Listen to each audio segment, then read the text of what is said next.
Welcome back, everybody. Jersey number runners. I'm Brenden. This is Daniel, and it's a big day, Dan. What do you say? Fantasy draft number one on deck. Yeah, no, it's a big pull, 250 a piece.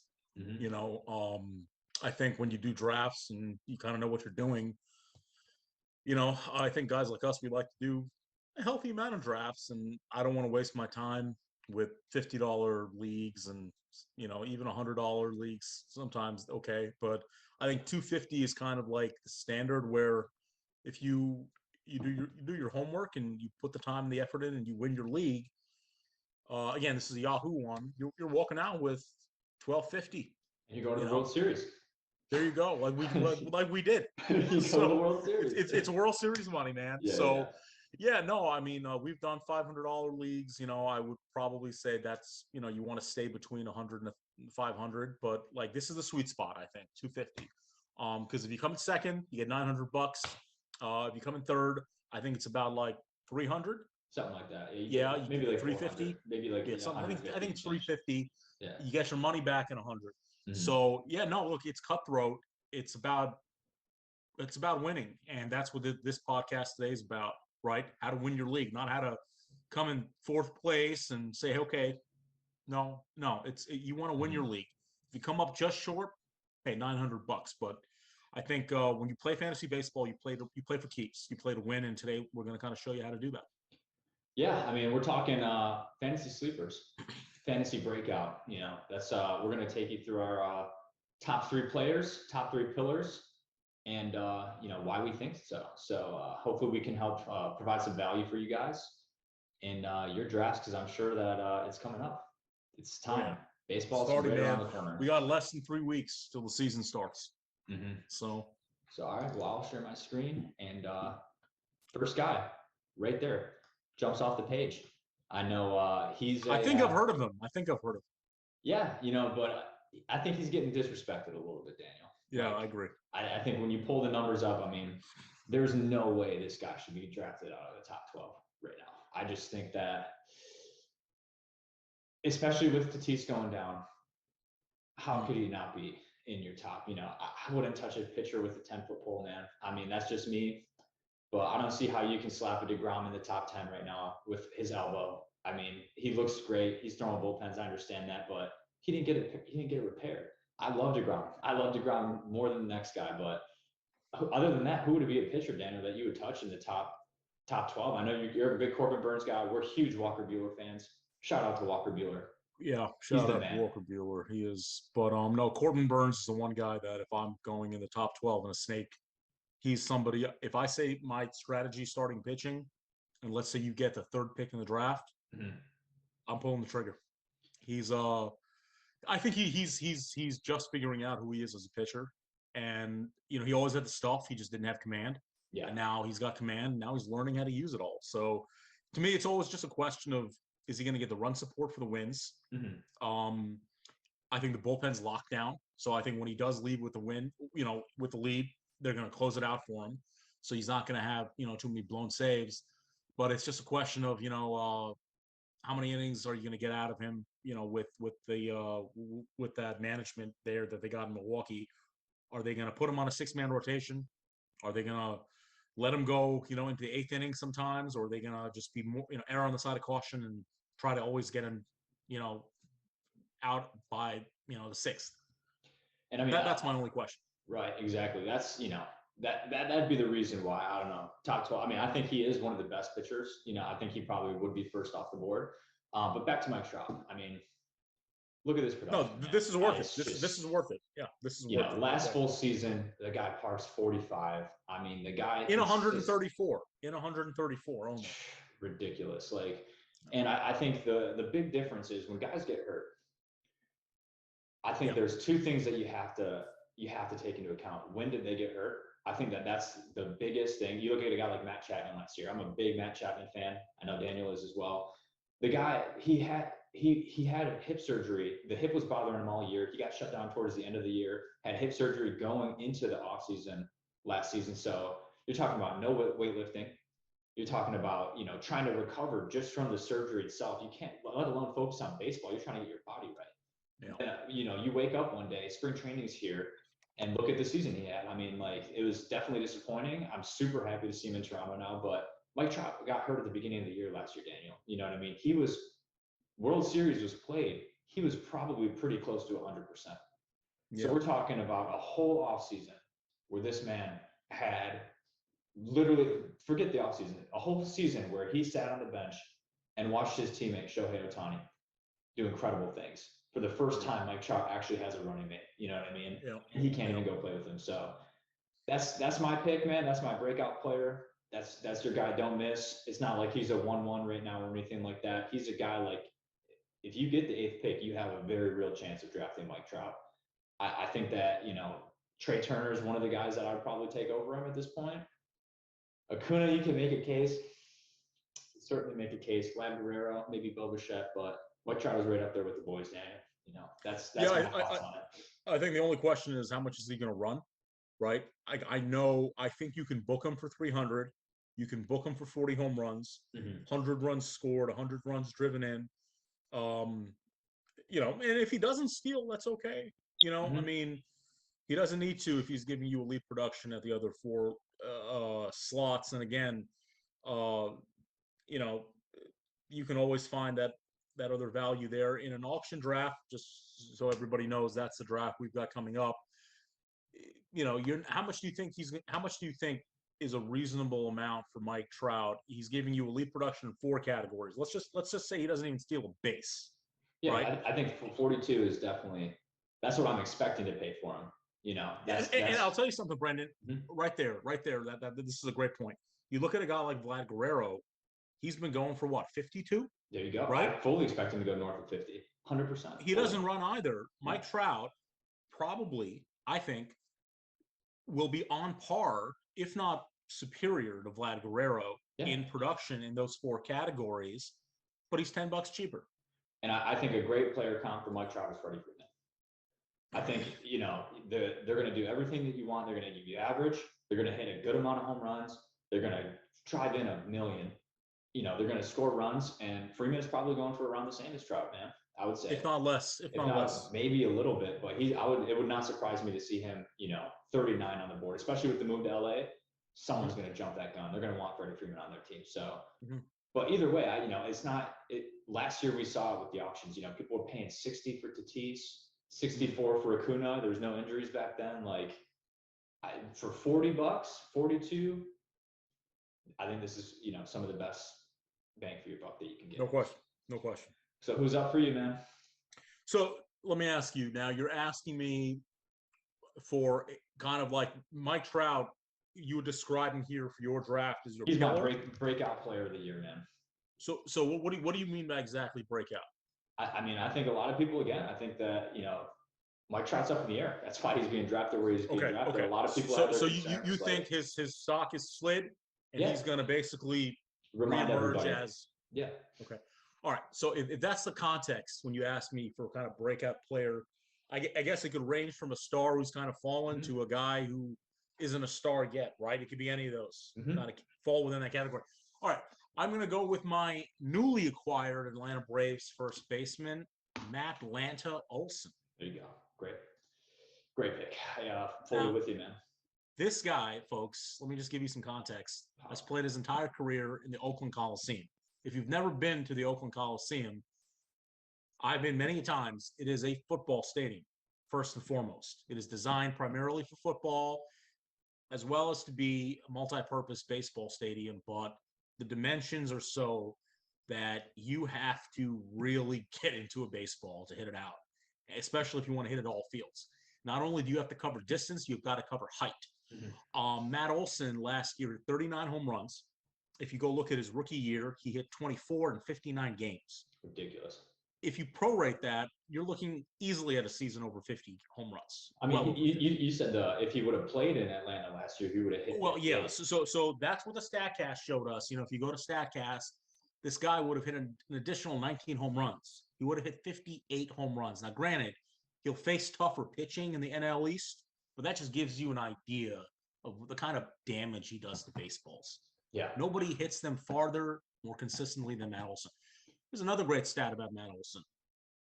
Last year, he broke the Major League Baseball record for left-handed homers off left-handed pitchers. It's great. I want you to think about that. In the history of Major League Baseball, Matt Olson broke that record. Do you know who he passed to break that record? Ask me, Brendan, who he passed. Who did he pass?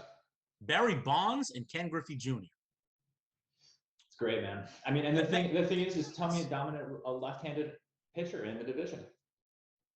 There's there's none. So he's just going to be feasting off right-handed hitting, man. Like, I agree. And if you try to bring in, a lefty reliever, good luck. Yeah. Good luck. That's the great thing. So for me, he's back home in Atlanta, Georgia. He's born in Atlanta, grew up a Braves fan. Mm-hmm. He's going to be playing in a park that was designed for Freddie Freeman with that porch to the chop house. I mean, look, Brendan, I don't want to sound like a homer. I've always loved Matt Olson. So I was on all my teams last year. Before the trade. Well before the trade. Yeah. He's the kind of guy who can, I'd love to see baseball history again one day done right. He's the kind of guy who could challenge Roger Maris. 61 home runs. He's the kind of guy who has that power. He's not going to hit 300. He's not going to win you a batting title. That's just not who he is. That's not what he's designed to be. But the thing about Matt Olson is last year, he reduced his strikeout percentage by about 25%. He hit 271 with a 371 on base. I mean, yeah, that's good. That's good. He's in that Atlanta lineup now. Exactly. He's going to score more runs. Mm-hmm. He's going to drive in more runs. He's going to get better pitches to hit. He had nobody protecting him in Oakland. Nobody. So he would have to go out of the strike zone to get a hit if there's a runner on second because he's like, we need this run now. I can't go get walked. He doesn't have to do that in Atlanta. So for my money, I mean, look, this guy, he posts every day. Mm-hmm. He played a full 60 2 years ago during the shortened season. 162 in 2018. 168, right? 162. So, I think Matt Olson, for me, he's going to, for people who live on the East Coast or the Midwest and they don't see West Coast baseball, you're going to get introduced to Matt Olson. Get him on your fantasy team. For me, I'm saying 45 home runs. Floor, Brendan. Floor. Hey, man, I'm excited to see the kid's got a lot of pressure on him. And I think he's going to live up to the hype. I'm fully there with you. So this next category we'll talk about is a guy who did it last year. They had a breakout year last year. Can we think they keep it up? We're talking middle round guys who you shouldn't be afraid to pull the trigger on at pick 60. Mm-hmm.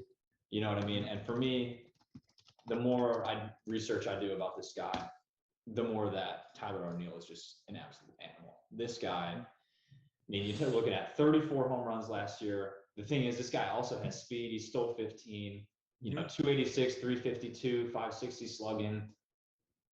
I don't believe the Cubs can pitch, Daniel. I don't think the Cubs can pitch. They're not a team that's built like that. He's going to play the Cubs a lot. I just think that Cardinals lineup is good. It's good. There's going to be players to drive in. He's going to score runs. And, the guy is very serious about his body. If you've ever seen a picture of him, man, I heard him talk about working out and stuff like that. Like scientists in there, He's a bodybuilder, Brendan. He looks like a bodybuilder. Yeah. The guy, there's no question marks in terms of his work ethic is all I'm trying to say. Like he's the kind of guy, you want to see what he's going to do. And, he's relatively healthy, got hit in the hand last year, but he's a guy, I'm believing in the hype. That's what we'll call this category. Believing in the hype, man, with Tyler. Absolutely. All right. Well, I got another homer. I'm going with another one of my Atlanta Braves, and that is left-handed starting pitcher Maximum Fried.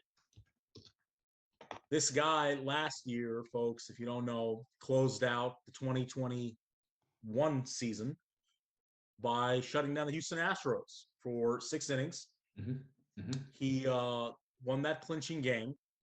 He was the best pitcher in Major League Baseball down the stretch in the second half of the season. Had a 1.74 ERA. Brandon, why don't you pull up the second half, first half, second half splits? See if you can find that. But basically, this is a guy who 3 years ago won 17 games. The year before that, or the year after that, during the COVID pandemic season, went 7-0 with a 2.25 ERA. And last year, like I said, basically was probably, in my opinion, watching the Atlanta Braves the way I do, the most important reason for their second half success.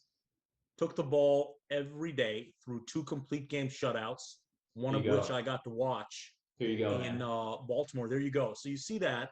If you look at that pre-All-Star line, his first 3 games of the season, his mechanics were off and he was a little just out of whack, ended up on the IL.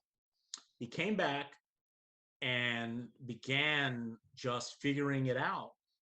He had one more stint on the IL because he was running the bases. It was a little bit of a calf thing. But once that bell rang for the second half, those are Koufaxian numbers right there. 174 ERA, man. 190 opponent's batting average, 0.85 whip. He was lights out. So for me, this is a guy who is basically coming into his own now. He's 2 years behind the developmental curve of most pitchers because he lost 2 years to Tommy John. He was a top 10 overall pick, number 7 overall by the San Diego Padres for a reason, because he's got electric stuff. Mike Lowell said it best. He is a finesse pitcher with power stuff.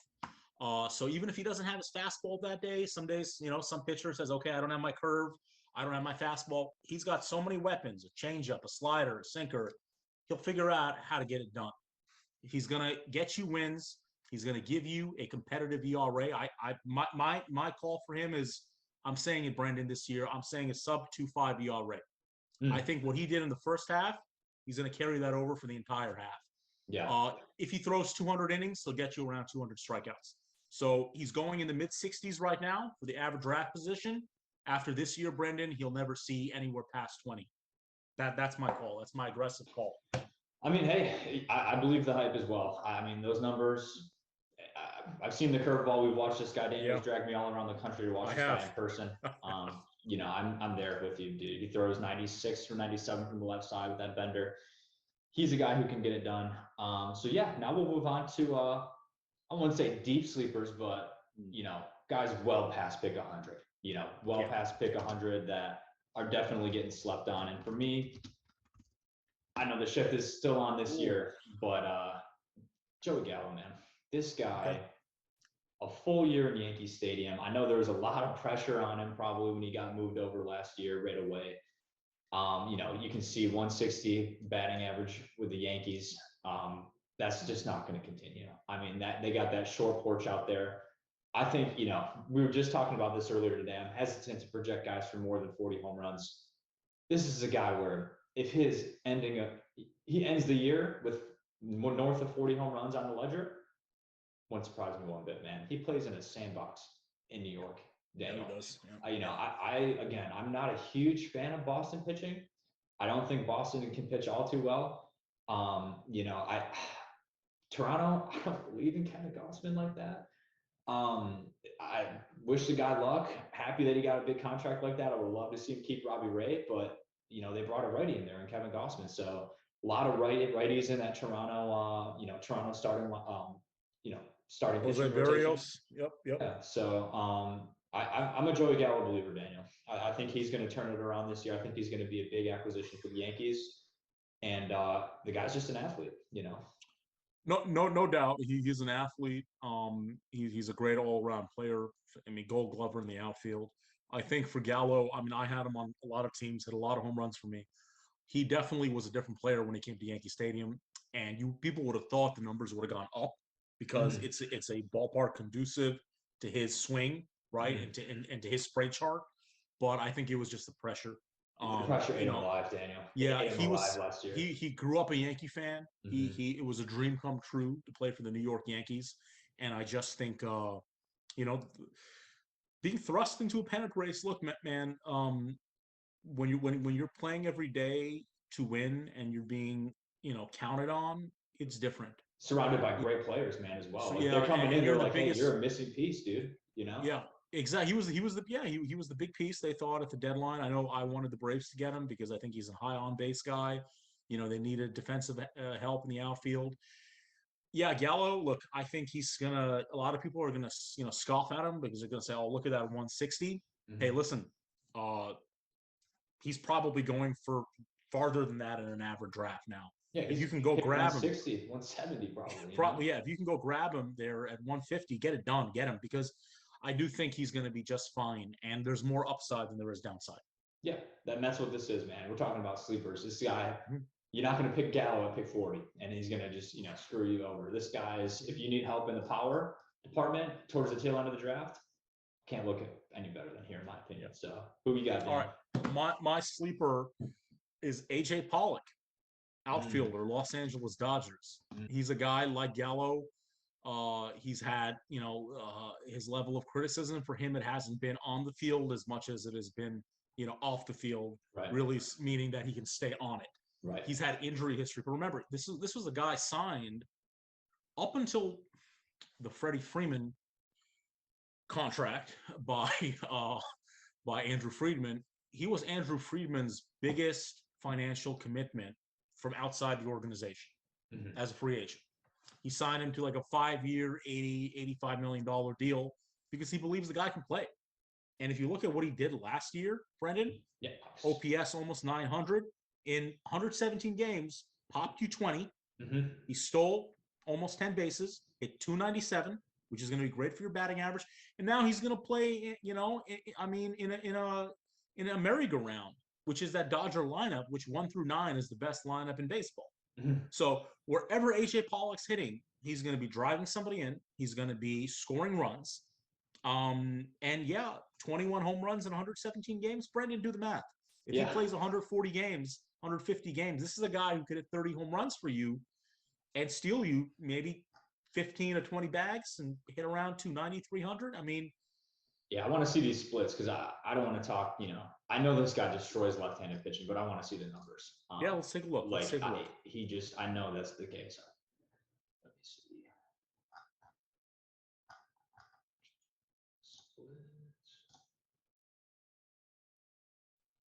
Let's go to 21. Yeah.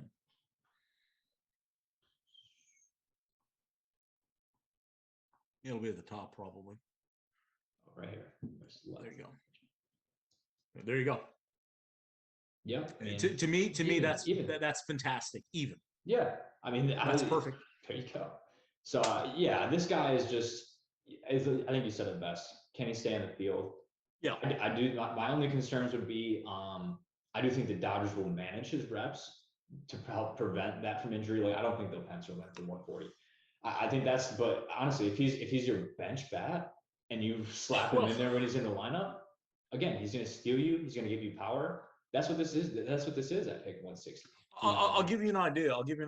If the concern is the Dodgers managing him, the person they would manage him with is Gavin Lux, right? Because they're going to want to get Gavin Lux some at bats, and the Dodgers have this musical chairs system going where guys are playing all over the field. Gavin Lux is an infielder, but he'll be playing center field sometimes. Mookie Betts they brought from the outfield into second base. Yeah. So Pollock is an outfielder. He's not playing the infield. He's either going to be in the outfield or he's going to DH. And that DH spot, the DH will help. The DH will help him help a lot, Brenden. No. Yeah, because look, at the end of the day, the Dodgers want to win games. Winning your division this year, winning one of the first 2 seeds is super important. I understand San Francisco on paper doesn't look better, but tell that to LA last year. They're going to try to win every game. He's going to be in the lineup. They're not going to bench this guy for Gavin Lux. The only time they'll do it is, like you said, just to give him a breather. Yeah. But AJ Pollock, look, as far as I'm concerned, if he's there on the board at pick 160, 170, I'm grabbing him. Yeah, again, he played 113 games last year. If he gives you 120 this year and does the same thing, the guy's borderline top 100 player, Daniel, by the fantasy rankings. He's a stud. And who? It's not like Brenden. It's like you say. I think what's his age? What's AJ Pollock's age? He's going to be 35, 34 or 35 this year. Okay, so this is right before you start to get worried about age. He's an athlete. If people remember, this guy can go get it in the outfield. So I think to me, if he's there, he can give your fantasy team a lot of value. I will live with AJ Pollock getting hurt because I'm not drafting him, with one of my top 10 picks. And I think we always say it. Even in that case, you can't draft with foresight of injury. You know what I mean? You can't live like that. You can't live stale. Can't do it. Yeah, like the only outlier I'll say on that maybe would be a guy like Jacob deGrom, who like there literally was structural damage and he chose not to get it fixed. You know, I would love to understand and like hear from him on the treatment and the plan that he did. I'm sure that he went and got really creative with the treatment and stuff like that. But yeah, that's the only time. And I mean, like, I would love to draft deGrom, but I don't know if I could have the stomach for it, Daniel, to pick it that high, you know? No, I mean DeGrom. You as long as you're willing, man, to lose your first or second round pick, I think he's you're okay with it. Highest risk, highest reward player this season, my opinion. Totally agree. So totally agree. Well, that's it, guys. I mean, hopefully that helps you in your fantasy pursuit. I think those are some of the guys that we believe in. And what we'll do is we got our drafts coming up here shortly. We'll, our next episode, we'll kind of show you the outcome of our teams. I think it'll be real interesting to see how things are built, and hopefully we can get some of these guys on our team. What do you say? Absolutely, man. I think I know who's going to be drafting Mike Trout. If I had to guess. Yeah, no, for sure. If I had to guess. Yeah. All right, guys. Thank you for tuning in, and we'll see you on the next one.